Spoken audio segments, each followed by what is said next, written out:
欢迎来到月下传说馆，我是你的讲述人。在这里，我们将一起探索那些神秘的都市传说。今晚的故事，准备好了吗？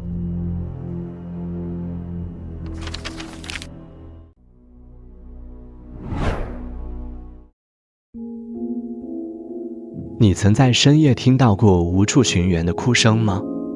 有人说，那哭声来自一口古老的水井。在南方的一座小镇，镇中心有一口古井，名为净泉井。它的历史可以追溯到几百年前，曾是镇民赖以生存的生命之源。然而，最近几十年，这口井被铁栅栏围住，附近甚至立起了一块警示牌，禁止靠近。尽管如此，夜深人静时，总有人声称听到从井底传来的低声哭泣。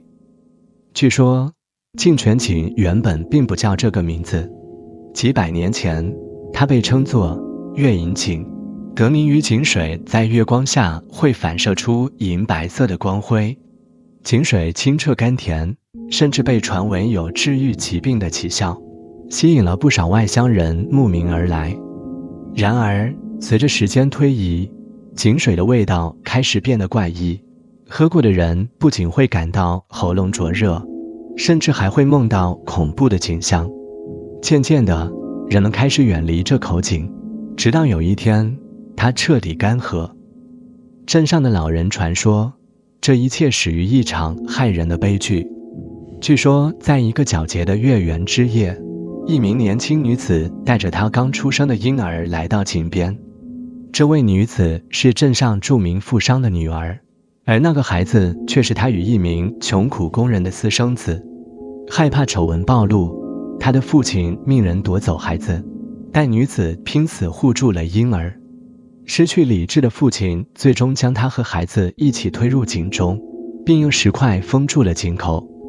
自那以后，每逢月圆之夜，总有人听到井中传来低沉的踹气声，而那声音酷似一名女子抱着孩子在哀怨地哭泣。虽然许多人对这些传闻嗤之以鼻，但总有一些不信邪的年轻人抱着猎奇心理靠近这口井。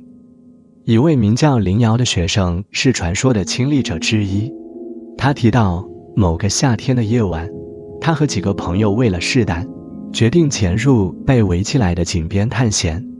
他们带着手电筒，在铁栅栏间撬开一处缺口，进入了井的外围。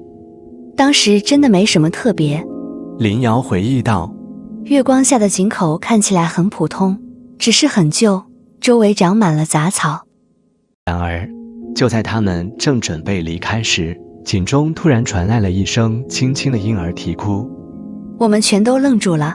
林瑶说，那声音很真实，就像有人真的抱着一个婴儿站在井底。几人站在井边，相互壮胆地喊了几声，试图确认是不是有人藏在井下捉弄他们。然而，没有人回应。但奇怪的是，当他们试图用手电筒向井底照去时，灯光却像是被吞噬了一样，什么都看不见。林瑶忍不住把一块小石头丢进井里，想听听石头落地的声音。然而，石头坠落后，竟没有传来任何响声，仿佛井底根本不存在。最终，惊慌失措的几人逃离了现场。但林瑶说，他在那之后的几晚总是梦到自己站在井边，而一只苍白的手从井中伸出，试图将他拉下去。关于哭泣的水井的传闻在镇上流传甚广，版本也各有不同。一些人认为，井底藏有的不仅是那名女子和婴儿的尸体，还有某种古老的诅咒。据当地的历史学家推测，这口井所在的区域在更早之前曾是一处刑场，许多罪犯被处决后，尸体就地掩埋，后来才修建了井。这样一来，井水的怪异变化或许与这些怨气有关。另一些人则相信，井中的哭声是因为某种未知的生物居住其中，这种生物以模仿人类哭声来吸引猎物，将它们引入井底后，永不见天日。还有一种更大胆的猜测，有心理学家指出，听到哭声可能是人类对于深情的天然恐惧导致的集体幻觉。然而，这种说法并不能解释为何一些人声称看到过井口附近的影子，甚至拍摄到模糊的白色身影。至今，进泉井依然被铁栅栏严密地围住，但这并未阻止更多的探险者前往挑战这段神秘传说。或许，哭声背后的真相永远不会被揭开，但它也正因如此变得更加令人着迷。那么，如果是你会在月圆之夜靠近这口井吗？如果你真的听到了哭声，你会选择逃跑，还是低头向井底探寻真相？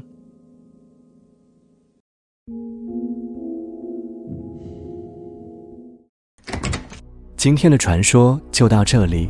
如果你喜欢这些故事，别忘了点赞订阅。下次再见，月下继续相伴。